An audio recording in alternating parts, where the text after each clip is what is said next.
महिला विरोधी और सत्ता का लोभी। साथियों, कांग्रेस का वो चेहरा, वो देश के सामने, जिसको देश की नारी कभी माफ नहीं करेगी, महिला का अपमान करता है उसको जिंदगी भर याद रखती है। 33% का आरक्षण अभी लोकसभा में 16-17 अप्रैल को देश की सर्वोच्च पंचायत, बड़ी संसद में बहन बेटियों के हक दिलवाने के लिए आदरणीय प्रधानमंत्री जी ये नारी शक्ति वंदन बिल लेकर के आए।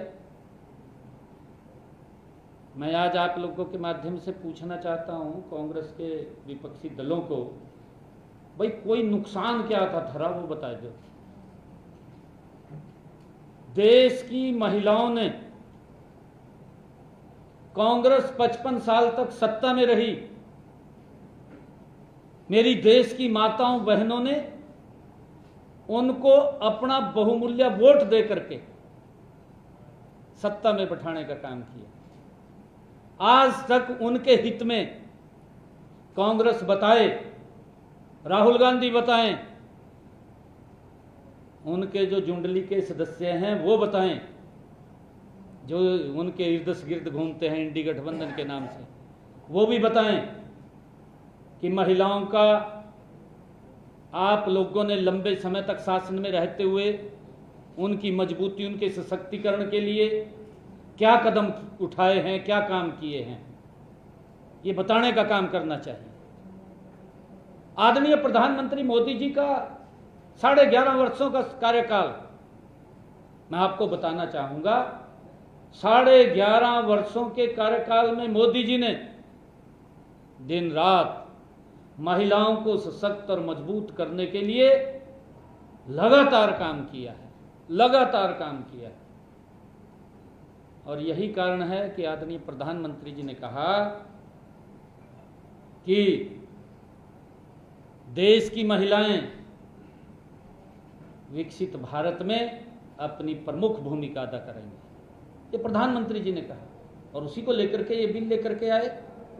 परंतु किस प्रकार से कांग्रेस ने और उनके इंडी गठबंधन के नेताओं ने किस प्रकार से उस बिल का विरोध किया।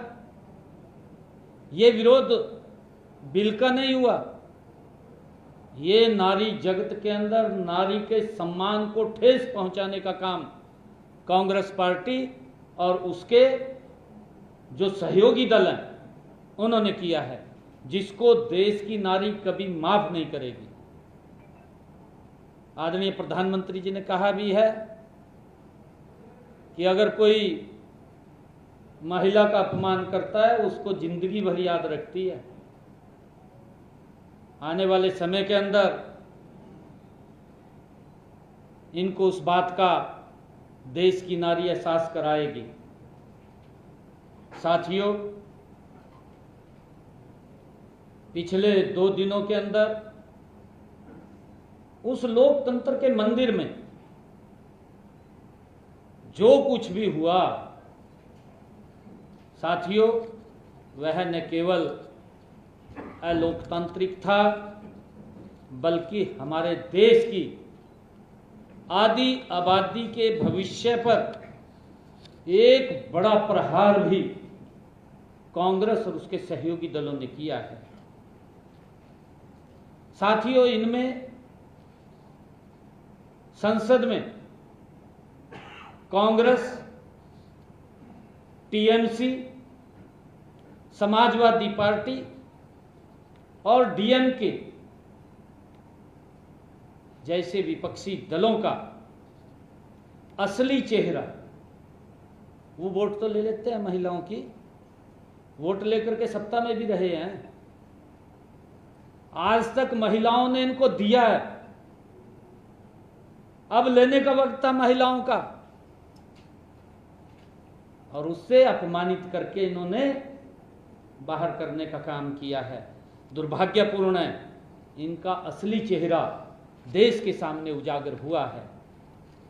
साथियों, इन दलों ने एक बार फिर ये साबित किया है कि जब बात महिला के अधिकार देने की आती है तो उनका असली चेहरा जो समय समय के ऊपर उजागर भी रहा है कांग्रेस का और उनके इंडी गठबंधन के लोगों का, उनका महिला विरोधी और सत्ता का लोभी। साथियों, कांग्रेस का वो चेहरा वो देश के सामने उजागर हुआ है। साथियों, यह महिलाओं को जो बिल आया था, ये बिल महिलाओं को उनका संवैधानिक अधिकार दिलाने का ऐतिहासिक अवसर था, जिसके अंदर हम सब की भूमिका थी। लेकिन विपक्ष ने इस अवसर को भी साथियों संकीर्ण राजनीति की भेंट चढ़ाने का काम ये कांग्रेस ने किया है। साथियों, 16 अप्रैल को केंद्र सरकार ने, जैसा अभी बताया भी है, कमलजीत सरावत जी ने कहा है कि आदरणीय प्रधानमंत्री जी के नेतृत्व में जो उनकी इच्छा थी, जो उनका संकल्प था कि महिलाओं को इस देश की विकास में भागीदार बनाना है। देश की लोकसभा में, देश की राज्यों की विधानसभा में हमारी महिलाएं आएं और विकास में उनकी मजबूत भागीदारी हो। लेकिन साथियों, आदरणीय प्रधानमंत्री जी जो 3 क्रांतिकारी विधेयक उन्होंने पेश किए, उसमें परिसीमन विधेयक और केंद्र शासित कानून संशोधन विधेयक वो शामिल थे।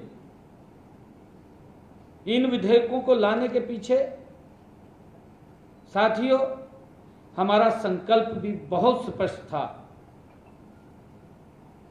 नारी शक्ति वंदन अधिनियम के अनुसार महिला अधिनियम 2026 के बाद होने वाली जो जनगणना और परिसीमन, साथियों उसके बाद ही वो लागू होती, क्योंकि जब उस जनगणना अभी स्टार्ट हुई है। मैंने 16 तारीख को उसका शुभारंभ किया है चंडीगढ़ से जनगणना का, और उसके बाद जनगणना के बाद तब परिसीमन होना था, और परिसीमन के बाद ये परिसीमन के साथ साथ ही महिलाओं को वो सशक्त अधिकार देने थे।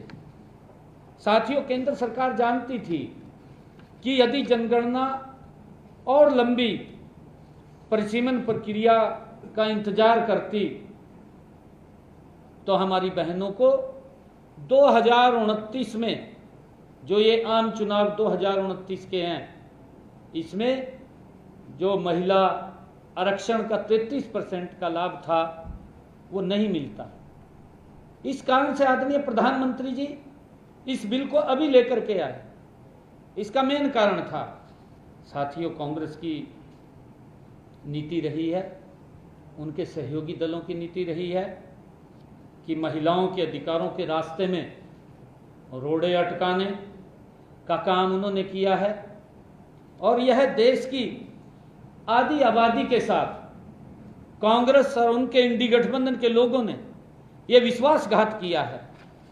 साथियों, यह सवाल यह है कि आखिर विपक्ष महिलाओं के आरक्षण से क्यों इतना घबराया हुआ है, क्यों डरा हुआ है विपक्ष महिला आरक्षण से। मैं आज आप लोगों के बीच में एक बात ये कहना चाहता हूं कि लगातार आदरणीय मोदी जी के नेतृत्व में हमारी ये सरकार महिलाओं को सशक्त करने का काम वो कर रही है। आज भारतीय जनता पार्टी साथियों स्पष्ट शब्दों में मैं ये भी कहना चाहता हूँ कि महिलाओं के अधिकारों पर राजनीति करने वालों को देश की महिलाएं कभी माफ़ नहीं करेंगी। और विपक्ष ने केवल एक विधेयक को नहीं गिराया है, बल्कि करोड़ों माताओं और बहनों बेटियों के सपनों को उन्होंने कुचलने का काम ये कांग्रेस पार्टी ने किया है।